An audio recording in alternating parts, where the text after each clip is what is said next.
పత్రికా సమావేశంలో పాల్గొన్న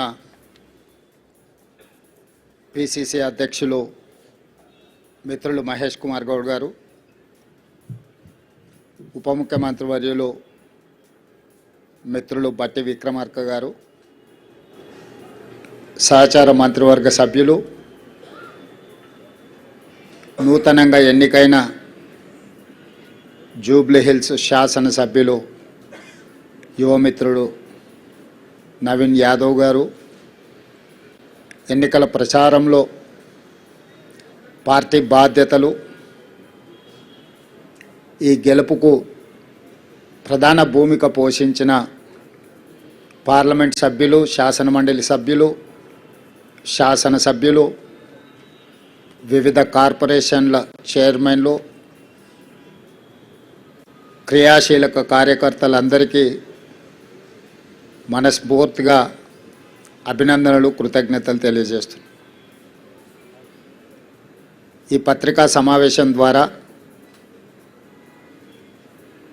తెలంగాణ సమాజానికి, కాంగ్రెస్ పార్టీ కార్యకర్తలకు ఈ గెలుపులో మాకు అండగా నిలబడ్డందుకు మనస్ఫూర్తిగా వారికి ధన్యవాదాలు తెలియజేస్తూ, ఈ గెలుపు మా బాధ్యతను మరింతగా పెంచింది.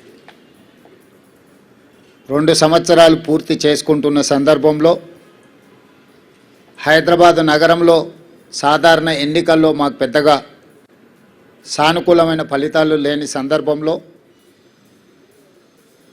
ఇప్పుడు ప్రజలు అండగా నిలబడి కాంగ్రెస్ పార్టీని ఆశీర్వదించి తెలంగాణ రాష్ట్రాన్ని సంక్షేమంలో, అభివృద్ధి కార్యాచరణలో ముందుకు వెళ్ళండి, బాధ్యతతో ఈ కార్యక్రమాలను నిర్వహించండి అని చెప్పి మమ్మల్ని ఆశీర్వదించడం జరిగింది. దీన్ని ప్రజల యొక్క ఆశీర్వాదంగా, దీన్ని ఒక బాధ్యతగా కాంగ్రెస్ పార్టీ నాడు స్వీకరించడం జరిగింది.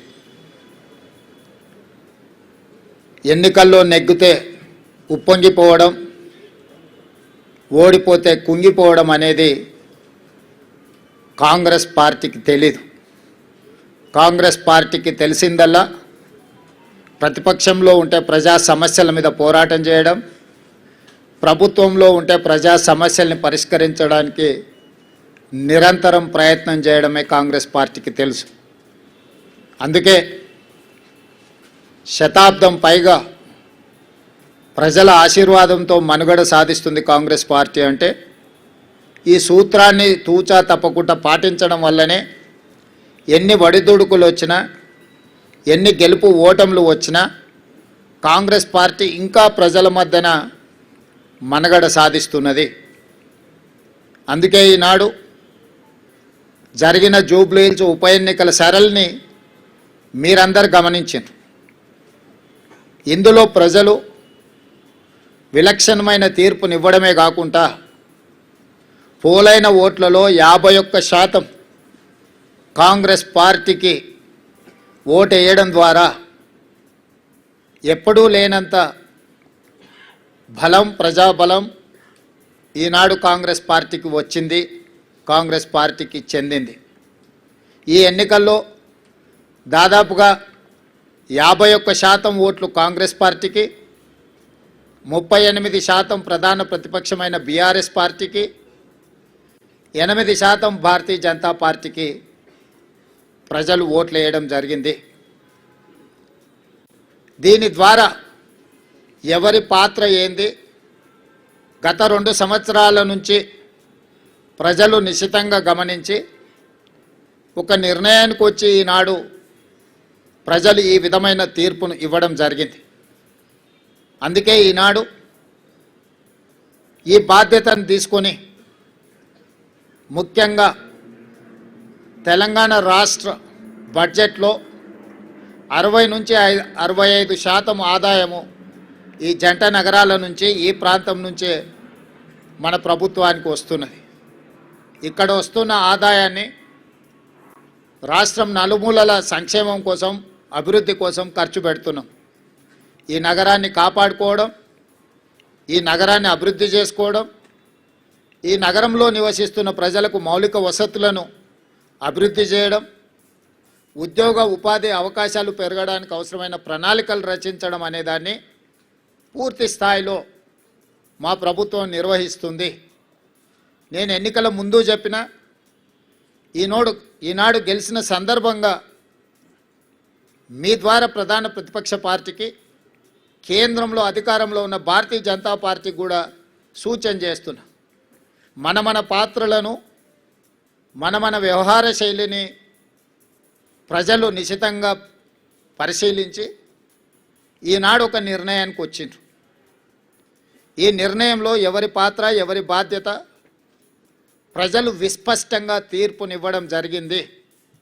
ఈ తీర్పును బాధ్యతగా తీసుకొని ఈ నగర అభివృద్ధి కోసం అవసరమైన ఈ నగరాన్ని మహానగరంగా విస్తరించి ప్రపంచ స్థాయి పెట్టుబడులను ఆకర్షించి వివిధ జిల్లాలు, వివిధ రాష్ట్రాలు, వివిధ దేశాల నుంచి వచ్చే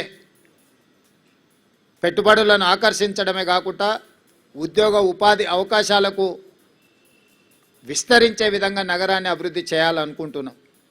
అందుకే రీజనల్ రింగ్ రోడ్ కావచ్చు, రేడియల్ రోడ్స్ కావచ్చు, మూసీ నది ప్రక్షాళన కావచ్చు, మెట్రో విస్తరణ కావచ్చు, గోదావరి కృష్ణా నది జలాలు ఈ మహానగరానికి తాగునీటి అవసరాలను తీర్చడానికి అవసరమైన ప్రణాళికలు కావచ్చు, హైదరాబాదు నగరాన్ని పట్టి పీడిస్తున్న ట్రాఫిక్ సమస్య కావచ్చు, ఎలివేటెడ్ కారిడార్లు కావచ్చు, ఫ్లైఓవర్ బ్రిడ్జులు కావచ్చు, అండర్ పాస్లు కావచ్చు, రైల్వే ఓవర్ బ్రిడ్జులు, రైల్వే అండర్ బ్రిడ్జులు కావచ్చు, గల్లీలలో ముఖ్యంగా చెత్త ఒక ప్రధాన సమస్యగా మారింది.